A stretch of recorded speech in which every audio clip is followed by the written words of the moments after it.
2025년 1월 3주차 LTC 우리 같이 진행하도록 하겠습니다. 오늘 요한복음 5장 1절부터 18절까지의 본문을 가지고 긍휼히 여기시는 예수님이라는 주제로 잠시 우리 이야기를 나누도록 하겠습니다. 말씀은 여러분이 찾아서 같이 읽어주시면 또 묵상하면 좋을 것 같고요. 오늘 본문은 예수님께서 보이신 이 세 번째 표적에 대해서 기록하고 있습니다. 특별히 우리가 또 너무도 잘 아는 38년 된 이 병을 앓고 있는 한 사람을 주목하죠. 그리고 예루살렘의 양의 문 근처에 있는 이 베데스다라는 연못이 있었는데 그 연못 근처에 그 38년 된 환자가 누워 있었고 그곳에서 또 주님을 만나서 그가 병 고침을 받는 그 이야기를 다루고 있습니다. 우리 같이 오늘 본문 3절의 말씀을 같이 읽어보도록 하겠습니다. 시작. 여기에는 눈먼 사람들, 다리 저는 사람들, 중풍 환자들 등 많은 장애인들이 누워 있곤 했습니다. 그들은 물이 움직이기를 기다리고 있었습니다. 그 베데스다 연못 주변에 누가 있었는가를 본문은 이야기해주고 있습니다. 눈먼 사람들, 다리 저는 사람들, 중풍 환자들. 우리가 본문 속에서는 그것을 찾아볼 수 없지만 정말 눈이 멀고 다리를 절고 몸을 옴짝달싹 움직이지 못하는 그들이 얼마나 그 가운데 사람들의 따가운 눈총과 또 질책과 그 비난과 정죄를 받았겠는가. 당시 유대사회에서의 통념은 뭔가 병에 걸리거나 문제가 있을 때는 죄의 결과 또 죄의 저주라고 생각을 했었습니다. 그렇기 때문에 지금 이 눈먼 사람들로부터 오늘 본문에 등장하고 있는 이들은 상처와 실패의 자리에서 주저앉아 있는 이들이었을 것입니다. 4절도 같이 한번 볼까요? 주의 천사가 가끔 내려와 물을 휘저어 놓았는데 물이 움직일 때 맨 먼저 못에 들어가는 사람은 무슨 병에 걸렸든지 다 나았습니다. 근데 그때 그들에게 주어진 유일한 희망의 자리가 있었는데 그 자리는 바로 천사가 가끔 내려와서 그 연못에 물을 휘저어 놓는데 그 휘저어 놓은 그 물 안에 먼저 들어가는 사람이 어떤 병이든 다 나았다라는 그런 본문인 거죠. 그렇다는 것은 그들에게는 그 사람들의 따가운 눈총과 그 비난과 그 정죄 가운데 그 상처와 실패의 자리에서 그들이 유일하게 붙들 수 있는 희망이었다라는 거예요. 같이 한번 읽어볼게요. 거기에 38년 동안 병을 앓고 있던 사람이 있었습니다. 예수께서 그가 거기 누워 있는 것을 보시고 5절부터 6절 상반절까지 같이 읽었는데 그렇게 눈먼 사람들부터 중풍 환자들, 다리 저는 사람들에게 유일한 희망이었던 그 자리. 그런데 38년 된 환자에게는 닿을 수 없는 희망이었던 거죠. 우리가 같이 읽은 것처럼 예수께서 그가 거기 누워 있는 것을 보시고 누워 있었다는 것은 그만큼 그가 얼마나 큰 병에 걸려 있었는가를 우리가 미루어 짐작할 수 있는 거고 그렇게 38년 동안 그 베데스다 연못에 그대로 있었다라는 것은 우리가 그 천사가 내려와서 그 연못을 휘젓는 그 빈도수를 우리는 알 수는 없지만 38년이라는 그 세월이 지나가는 동안에도 그에게는 여전히 그 희망이 닿을 수 없었다라는 거죠. 얼마나 그 실패와 상처가 깊었겠는가, 얼마나 그가 절망의 터널을 지나가고 있었겠는가, 우리가 그것을 짐작해 볼 수 있는 것입니다. 첫 번째 묵상이에요. 예수님이 38년 된 환자에게 하신 말씀은 무엇인가요? 6절, 8절, 그리고 14절에 기록되어 있는데 6절에서는 내 병이 낫기를 원하느냐, 8절은 일어나 내 자리를 들고 걸어가거라, 마지막 14절에서는 보아라 내가 다 나았구나, 너 더 심한 병이 내게 생기지 않도록 이제 다시는 죄를 짓지 마라. 주님이 이렇게 환자에게 이야기를 하시는 겁니다. 이 내 병이 낫기를 바라느냐 원하느냐라는 예수님의 질문은 38년이나 그 병을 앓고 있던 사람에게는 사실은 동문서답과 같은 질문인 거죠. 어처구니가 없는 질문입니다. 당연히 그가 나음을 받기를 원했을 거예요. 그렇기 때문에 그가 베데스다 연못에 계속 있었겠죠. 그러나 예수님이 이 질문을 건네신 이유는 따로 있었어요. 그가 고침을 받고자 하는 그 갈망이 그에게 있는지, 치유에 대한 갈망이 그에게 있는지를 확인하시기 위함이었습니다. 주님은 우리가 간절히 바라는 것들에 대해 우리의 갈망을 확인하실 때가 있습니다. 우리 안에 치유에 대한 갈망이 있는가? 영적으로 눈이 멀어 있거나 병들어 있지는 않는가? 예수님은 병든 자들을 긍휼히 여기시고 그들을 치유하시는 분이신 거죠. 그래서 예수님은 지금도 우리에게 먼저 다가와 사랑의 손길을 내밀고 계시는 분입니다. 우리가 그것을 기억하면서 우리 또한 어쩌면 우리가 눈이 멀쩡하고 또 우리가 중풍병에 걸려 있지는 않지만 이걸 영적인 차원으로 우리는 가져와서 또 우리의 삶에 적용할 수 있어야 되는 것이에요. 영적으로 우리가 눈이 멀어 있지는 않는가? 죄로 인해서 우리가 우리의 영혼이 뒤틀리고 병들어 있지는 않는가? 그때마다 우리는 예배의 자리, 또 기도와 말씀의 자리로 나아가서 우리를 치유하시는 예수님을 만나야 되는 겁니다.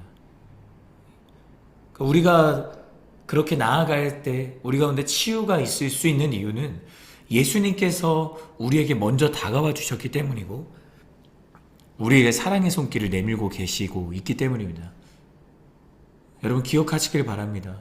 예수님은 치유를 간절히 찾는 자들에게 기적을 베푸시는 분이십니다. 그래서 우리가 이러한 나눔의 질문을 갖고 같이 이야기를 나눌 수 있을 것 같아요. 주님은 초라하고 연약한 나에게 먼저 다가오시는 분입니다. 나에게 먼저 다가오신 주님을 만났던 경험을 나누어 보세요. 이 질문을 갖고 또 순모임 때 순원들과 같이 이야기를 나누어 보면 좋을 것 같습니다. 두 번째 묵상 질문입니다. 예수님이 38년 된 환자를 고치신 날은 무슨 날이었나요? 9절과 10절의 말씀을 같이 잠깐 살펴보도록 하겠습니다. 9절 말씀입니다. 시작. 그러자 그가 곧 나아서 자리를 들고 걸어갔습니다. 그날은 안식일이었습니다. 하이라이트로 표기한 것처럼 예수님이 38년 된 환자를 고치신 그때가 언제였는가? 안식일이라는 거죠. 유대인들에게 안식일은 그들이 반드시 지켜야 되는 율법의 가장 중요한 내용이었습니다.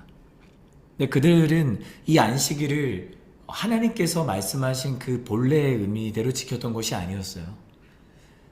물론 하나님께서 안식일에 쉬라라고 말씀하셨지만 또 거룩히 지키라라고 하셨지만 그 하나님께서 말씀하셨던 거룩, 그 쉼은 그러한 의미가 아니었었거든요. 근데 유대인들은 하나님께서 거룩히 그날을 지키라라는 것을 갖고 자신들의 기득권을 지키기 위한 수단으로 사용을 했던 거죠.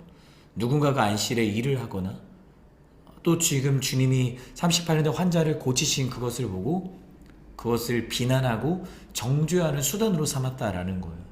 그것은 하나님께서 기뻐하시는 참된 율법의 의미가 아니었습니다. 그들이 영적으로 눈이 멀어 있는 거죠. 그러자 영적으로 눈이 먼 유대 사람들의 반응은 어떠한가? 10절에 기록되어 있죠. 그래서 유대 사람들은 병이 나은 사람에게 말했습니다.